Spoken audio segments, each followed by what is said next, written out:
સુપ્રભાત. ફરી એકવાર આપ સૌનું સ્વાગત છે આજના લેક્ચરમાં. આજે આપણે જોવા જઈ રહ્યા છીએ એ છે પ્રશ્નવાચક શબ્દો, જે તમને સીધા નથી પૂછાવાના કે ભાઈ આ પ્રશ્નવાચક શબ્દ છે એનો અર્થ શું થાય, અથવા તો આ વર્ડનો સંસ્કૃત શબ્દ શું થાય, એવી રીતે નથી પૂછાવાના. પણ આ પ્રશ્નવાચક શબ્દો જો આપણને આવડતા હોય તો એના મેઇન બે ફાયદા આપણા માટે છે. પહેલું કે આપણને જે સંસ્કૃત સવાલ જવાબ છે, ક્વેશ્ચન આન્સર ઇન સંસ્કૃત, એ ઝડપથી સમજાય છે. અને બીજો ફાયદો એ છે કે આપણને વાક્ય પૂછાય છે,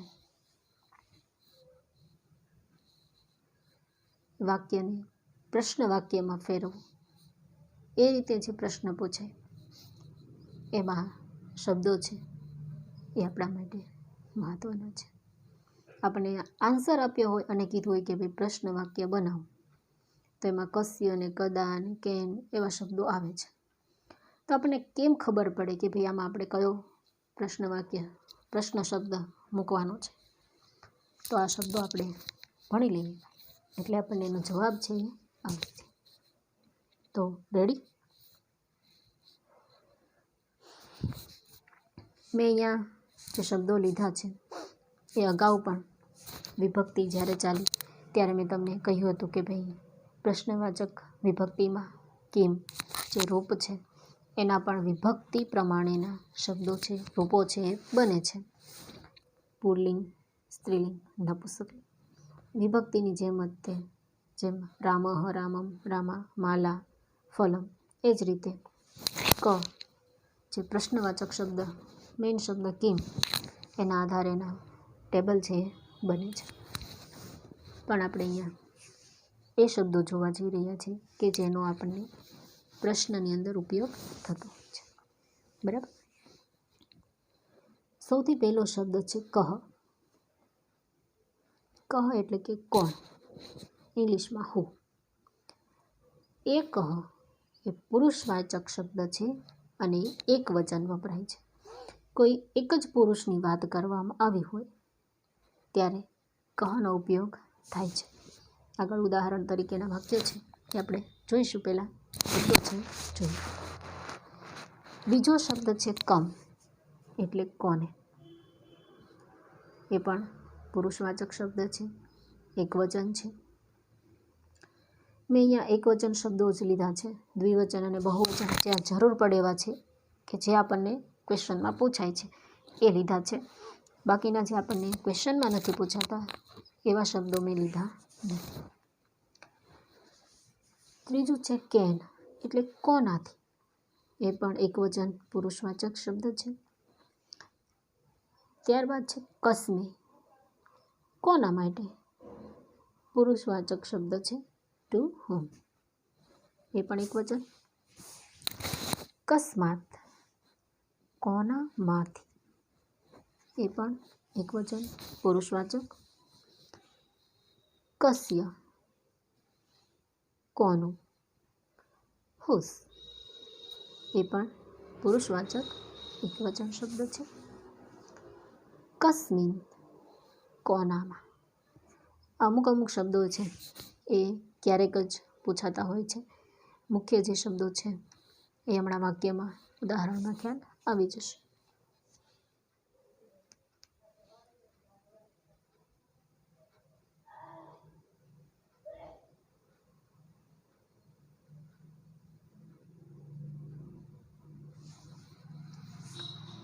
ત્યારબાદ કો એટલે કોણ.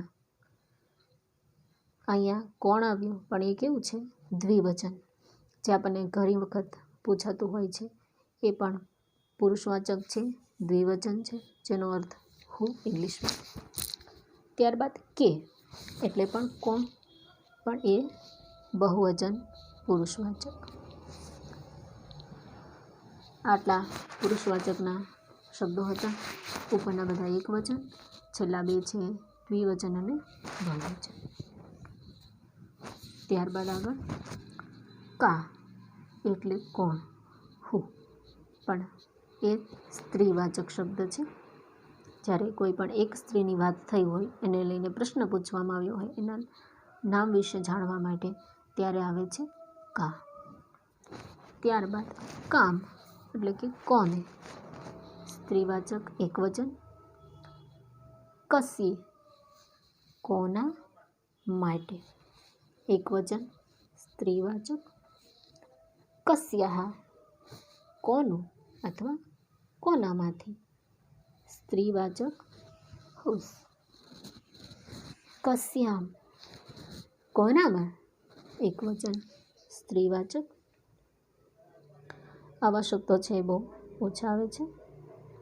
કિમ શું, કયું, એ ખાસ કરીને નપુંસકલિંગ નાન્યતર જાતિ એમાં પૂછાય છે. વોટ પણ પુરુષવાચક અને સ્ત્રીવાચકમાં પણ કિમ છે એ આવી શકે છે, જેનો મતલબ શું અથવા વોટ.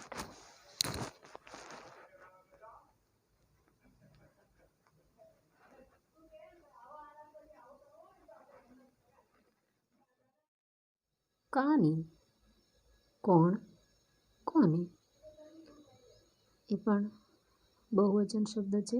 નપુંસકલિંગમાં એનો ઉપયોગ થાય છે કોણ અથવા તો કોને. કુત્ર ક્યાં, વેર.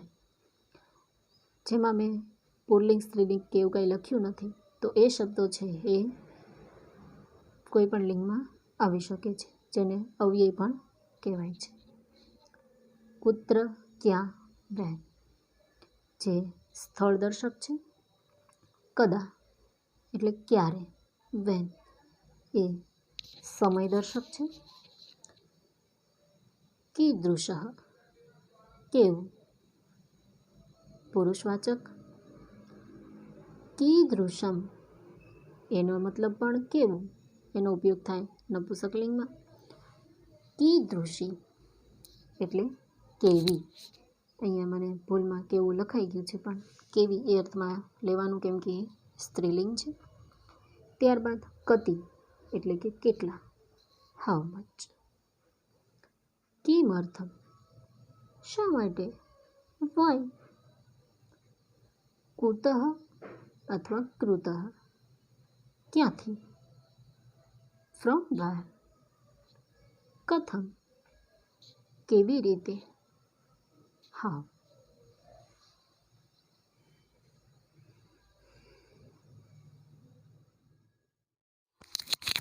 આપણે થોડાક સેન્ટેન્સ છે જોઈએ કે જેના આધારે આપણને એ શબ્દોનો ઉપયોગ કઈ રીતે થાય છે ખ્યાલ આવે. પહેલું છે કો દો સુખમ એદતે. તો અહીંયા મેં ખાલી સેન્ટેન્સ આપ્યા છે, પણ તમારે શું કરવાનું છે, તો સાથે સાથે હોમવર્કમાં એ કરવાનું છે કે તમારે આ પ્રશ્ન કયા પાઠનો છે જોઈ એ શબ્દનો શું અર્થ થાય છે એ લખવાનો છે. તમે એના આન્સર લખશો એટલે તમને ઓટોમેટિક ખ્યાલ આવી જશે કે ભાઈ આ પ્રશ્ન શું કહેવા માંગે છે. અને એ ખ્યાલ ન આવે તો એ પ્રશ્નનો આન્સર ટેક્સ્ટબુકમાં જોઈ પછી ફેરબુકમાં તમારે જોવાનું ટ્રાન્સલેશનમાં કે ભાઈ આ વાક્યનું મિનિંગ આ થાય છે, એનો મતલબ કે આનો આન્સર મને આ રીતે આવડે છે, એટલે સમજાઈ જશે. બરાબર, જેના કારણે ભાષાંતર વંચાઈ જશે, સંસ્કૃત પણ વંચાઈ જશે. પહેલાં વાંચેલું હશે તો હવે તો તમને તરત આન્સર આવડી જશે, જોવાની પણ જરૂર નહીં રહે. જે લોકોએ ટ્રાન્સલેશન વ્યવસ્થિત પાકું કરેલું છે એમને તરત જ આના આન્સર છે સમજાઈ જશે. સેકન્ડ ક્વેશ્ચન, જલાશયે કતિ મત્સ્યાઃ આસન. પ્રશ્ન વાક્યમાં તમારે કઈ કઈ વસ્તુ જોવાની છે. શબ્દ છે એમાં કઈ વિભક્તિ વપરાણી. જલાશયે ત્યાં વિભક્તિ વપરાણી. કતિ પ્રશ્નવાચક શબ્દ.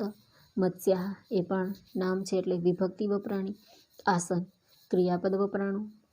તો આના આધારે તમને કયા કયા ક્રિયાપદ છે, ક્યાં કૃદંતનો ઉપયોગ થયો છે, ક્યાં વિભક્તિનો ઉપયોગ થયો છે, એ દરેક વસ્તુ પ્રશ્નના આધારે જાણી શકાય છે. પણ જો ટેબલ લર્ન કર્યા હશે તો આપણને ખ્યાલ આવશે કે ભાઈ અહીંયા આટલા વ્યક્તિની વાત થઈ છે, અહીંયા આ વિભક્તિનો ઉપયોગ થયો છે. Okay, next. ધીવરેહ જલાશય કદા જાલમ ક્ષિપ્તમ.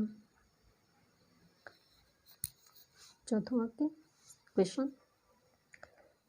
ધીવરાણામ વચનમ કીદૃશમ આસીત.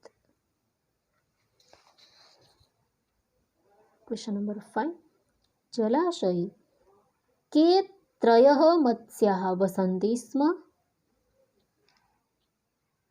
સ્મ પ્રયોગવાળું વાક્ય પણ આવી ગયું. ઓકે. Question number 6. કસ્ય સંસર્ગ ત્યજેત. Next question. કિમ કૃત્વા ઉત્તરમ દેયમ. Question number 8. कीदृशः जलं पीबते.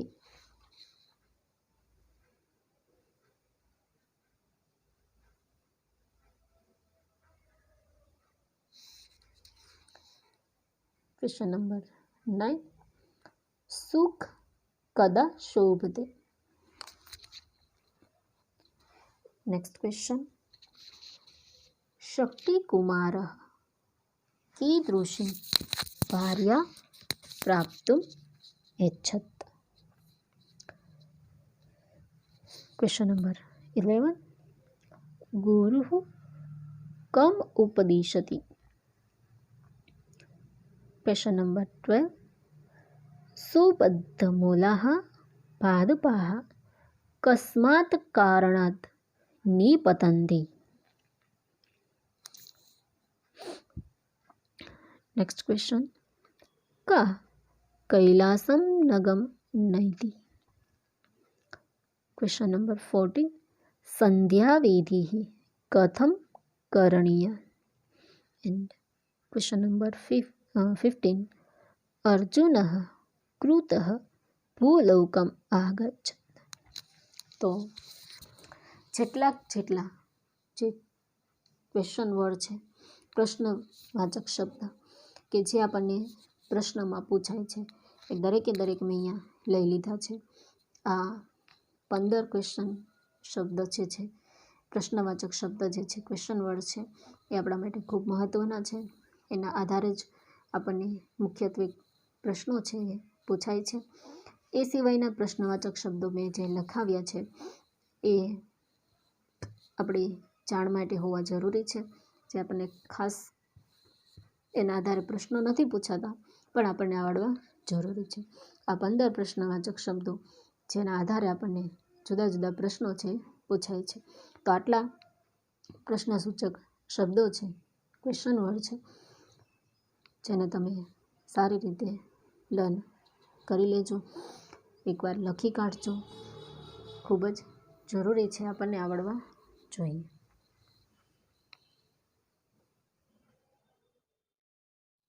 બીજો એક નાનકડો ટોપિક છે, એને પણ આપણે સાથે સાથે સમજી લઈએ. વર્ણ પરિચય. વર્ણ અક્ષર લેટર. સંધિમાં જુદા જુદા વર્ણો આવ્યા, અક્ષરો આવ્યા, જેમાં થોડુંક આપણને કે ભાઈ અનુનાસિક એટલે શું એ નથી ખ્યાલ. તો આજે આપણે આ વર્ણનો પરિચય મેળવી અને અનુનાસિકના આધારે આપણને જે એક પ્રશ્ન પૂછાય છે એ પણ સાથે સાથે જોઈએ. તમે જોઈ શકો છો સ્ક્રીન પર કે મેં આગળની કોલમમાં સ્થાન કરીને લખ્યું છે. તો એ સ્થાન કયા છે? એ સ્થાન આપણું જે ગળું છે, જેને આપણે સ્વર પેટી કહેવાય છે. ગાયન, વાદન અને ભાષાના જ્ઞાન જે મેળવે છે, તો એમના માટે આ બધા શબ્દો મહત્ત્વના છે. એમાં વિશેષ આના વિશે વાત કરવામાં આવે છે. સ્વર પેટી. આપણે જે શબ્દો બોલીએ છીએ, તો તો એ શબ્દ એમનેમ નથી બોલાઈ જતા. એમાં આપણા શરીરના ઘણા બધા અંગો છે મદદરૂપ થતા હોય છે, જેના કારણે આપણે ભાષા એનું ઉચ્ચારણ કરી શકીએ. આ ભાષાના ઉચ્ચારણમાં એક મેઇન વસ્તુ, મુખ્ય જે જવાબદાર વસ્તુ છે એ છે હવા. જ્યારે આપણે ઉચ્ચારણ કરીએ ત્યારે હવા છે એ સ્વર પેટીના જુદા જુદા અવયવોને સ્પર્શ કરે છે, અને એ સ્પર્શ દ્વારા જે વર્ણોનું, જે અક્ષરોનું ઉચ્ચારણ થાય છે તેને તે સ્થાન કહેવામાં આવે છે. જેમ કે કંઠ્ય, તો હવા છે એ કંઠને સ્પર્શ કરે છે. એકદમ સૂક્ષ્મ બાબતો છે, ઝીણી ઝીણી, કે જે આપણે જોઈ ન શકીએ. એનો અનુભવ કરવો એ પણ થોડોક અઘરો છે, પણ ટ્રાય કરજો. કંઠ્ય, તો કંઠ્યમાં કયા કયા અક્ષરો આવે કે જેમાં હવા છે કંઠ, ગળાના એકદમ જે સ્વર પેટીની અંદર જે આપણું મુખ્ય ગળું છે એમાં સ્પર્શ કરે છે. તો કે ક, ખ, ગ, ઘ, અંગ. આ 5 અક્ષરો એ કંઠ્ય છે, જેને ક વર્ગ કહેવામાં આવે છે. જેમાં 5મો અક્ષર અંગ એટલે અનુનાસિક, એ અનુનાસિક વર્ણો છે. અનુનાસિક વર્ણ કોને કહેવાય? તો કે હવા સ્વરપેટીના જુદા જુદા અવયવને સ્પર્શ કરે છે, સાથે સાથે સ્પર્શ કર્યા પછી એનું ઉચ્ચારણ છે એ કરતા સમયે હવા નાક દ્વારા, નાસિકા દ્વારા બહાર આવે છે, એટલે એને અનુનાસિક કહેવામાં આવે છે. અંગ એ ક વર્ગનો અનુનાસિક છે. ત્યારબાદના તાલવ્ય, કે હવા છે તાળવાને સ્પર્શ કરે. આપણી જીભ છે એમાં ઉપર ઊંચેનો જે ભાગ હોય છે અંદર ગળા, જેને તાળવું કહેવામાં આવે છે, એ તાલવ્ય વર્ણો ચ, છ, જ, ઝ, ય, જેને ચ વર્ગ તરીકે ઓળખવામાં આવે છે, જેનો 5મો વર્ણ છે એ અનુનાસિક. ત્યારબાદ મૂર્ધન્ય. મૂર્ધન્ય એટલે એકદમ મૂળમાંથી જ ઉચ્ચારણ થાય. ટ, ઠ, ડ, ઢ, ણ, જેને ટ વર્ગ કહે છે, તેનો અનુનાસિક છે અણ. આપણને સંધિમાં તમે જોયું હશે તો વિસર્ગ સંધિમાં એમાં આવ્યું કે ભાઈ ટ વર્ગનો ત્રીજો અક્ષર તો કે ડ, ચ વર્ગનો ત્રીજો અક્ષર મુકાય તો કે જ, ક વર્ગને બદલે એનો ત્રીજો અક્ષર મુકાય ગ. એવા નિયમો તમે જોયા હતા. તો આને એકવાર વ્યવસ્થિત સાંભળી સમજી બીજી વાર સંધિ વાંચશો એટલે ચોક્કસ એ સમજાઈ જશે. ત્યારબાદ છે દંત્ય. જો દંત્યના જે વર્ણો છે એ દંત્ય એમ બોલીએ તો પણ આપણી જીભ છે એ દાંતને સ્પર્શ કરે છે, કેમ કે એમાં એ જ વર્ગના અક્ષરો છે દંત્ય, દ ને ત. જોઈએ ત, થ, દ, ધ, ન, એટલે ત વર્ગ બને, જેનો અનુનાસિક છે ન. ત્યારબાદ ઓષ્ઠ્ય. ઓષ્ઠ્ય એટલે કે હોઠ, હવા હોઠને સ્પર્શ કરે તે.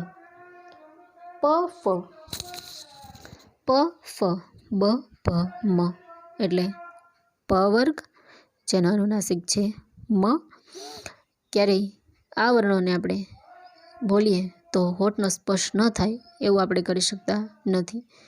એટલે કે ટૂંકમાં આ અંગો અવયવોના મદદથી આપણે સરસ મજાની ભાષા બોલી અને આપણો ભાષાકીય વ્યવહાર છે ચલાવીએ છીએ. આ વર્ણોનો આપણને સંધિમાં ઉપયોગ થાય છે, સાથે સાથે અનુનાસિકના નિયમ પ્રમાણે આપણને પેપરમાં પણ એક નાનકડો પેરેગ્રાફ પૂછાય છે, એને પણ આપણે સમજીએ.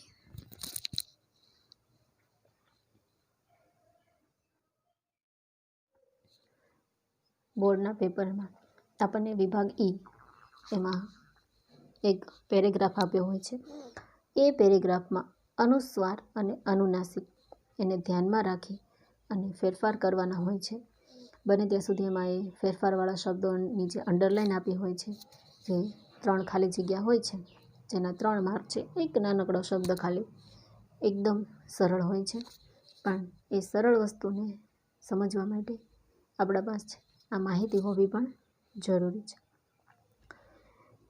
હવે અનુનાસિક અને અનુસ્વાર છે, એમાં કઈ વસ્તુનું ધ્યાન રાખવાનું? તો એના માટેનો એક નિયમ છે.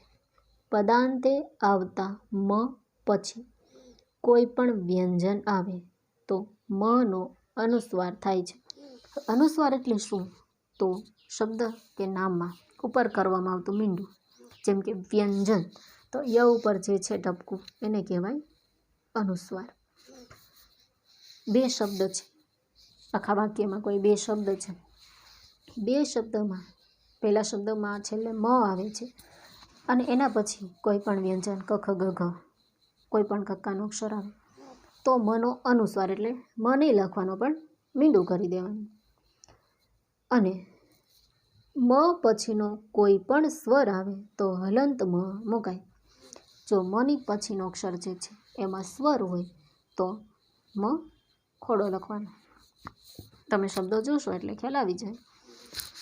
અવસ્થાતુમ અસ્માભિઃ, તો મનું ઉચ્ચારણ છે, એના પછી અ સ્વર છે એટલે હલંત મ લખ્યો.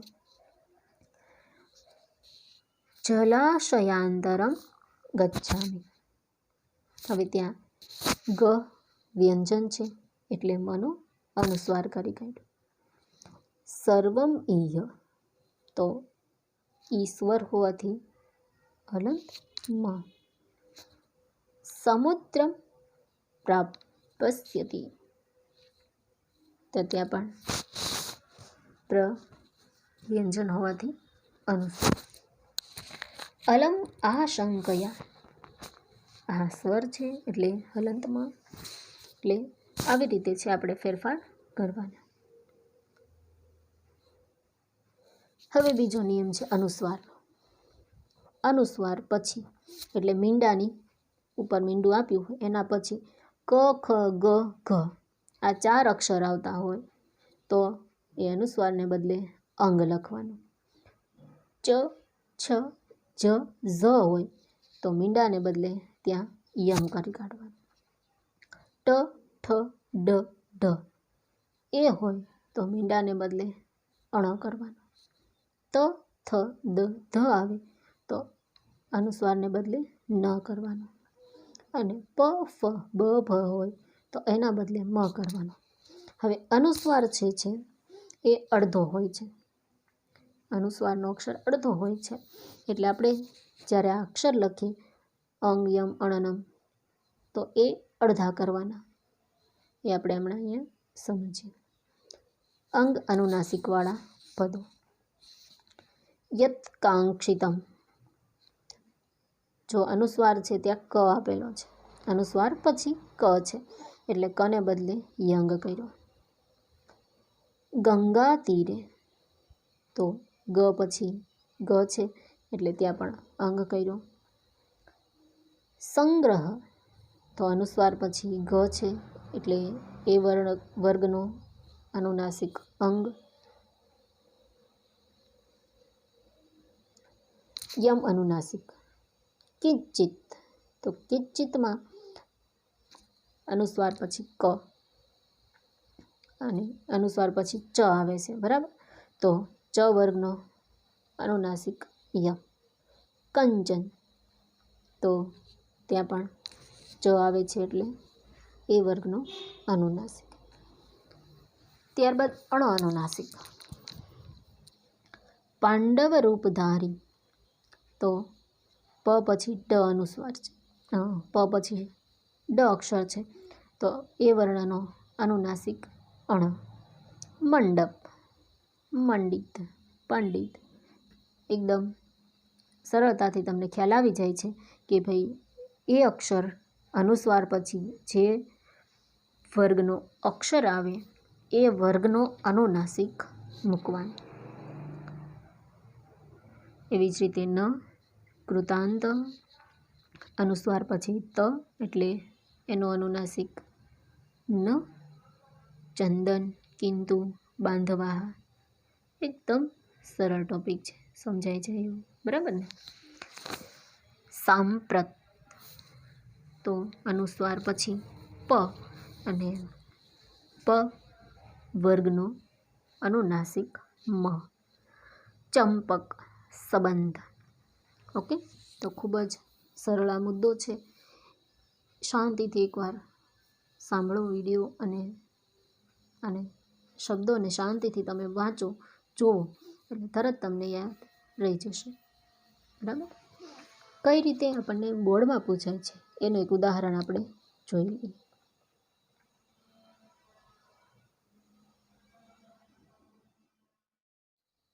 આવી રીતે આપણને એક્ઝામમાં છે એ પ્રશ્ન પૂછાય, એકદા સિદ્ધરાજ વિચારપથમ આરૂઢ. તો આપણે આસાનીથી જોઈ શકીએ છીએ કે ભાઈ પથમ મના ઉચ્ચારણ પછી આ સ્વર આપ્યો છે, તો સ્વર હોય એટલે મ શું કરવાનું, ત્યાં હલંત મ લખવાનું. સહ અચિંતયત માલવ વિજયેન અહમ ધનસ્ય સ્વામિત્વમ પ્રાપ્તવાન. તો મ પછી પ વ્યંજન હોવાથી મને બદલે અનુસ્વાર કરવાનો. તસ્ય ગ્રંથાગારઃ અપી મયા પ્રાપ્તઃ. ગ્રંથાગારઃ અનુસ્વાર પછી થ છે, તો થ કયા વર્ગમાં આવે છે, એ વર્ગનો અનુનાસિક ન મૂકવાનો. ત વર્ગમાં આવે ને થ, તો કયો અનુસ્વાર, અનુસ્વારને બદલે કયો અનુનાસિક આવશે, ન. પરંતુ ભોજ વ્યાકરણે ભોજસ્ય યાદૃશી કીર્તિ વર્તતે તાદૃશી કીર્તિ મયા ન પ્રાપ્તા.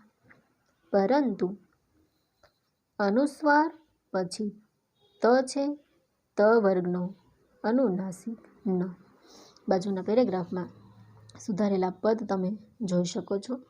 તો બસ આવી જ વસ્તુ આપણને પૂછાય, આ રીતે આપણે લખવાનું, એટલે રોકડા 3 માર્ક્સ છે આરામથી આવી જાય. રેડી?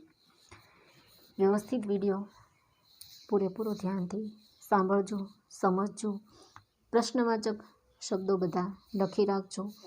જ્યારે જ્યારે તમે પ્રશ્ન વાંચો ત્યારે યાદ રાખજો. અનુસ્વાર અને અનુનાસિકનો આ નિયમ છે, 2 નાનકડા એવા, એ 2 નિયમ યાદ રાખી અને પૂરા 3 માર્ક્સ મેળવવા માટે પ્રયાસ કરજો. ફરી આગળ મળીશું નવા ટોપિક સાથે. Thank you.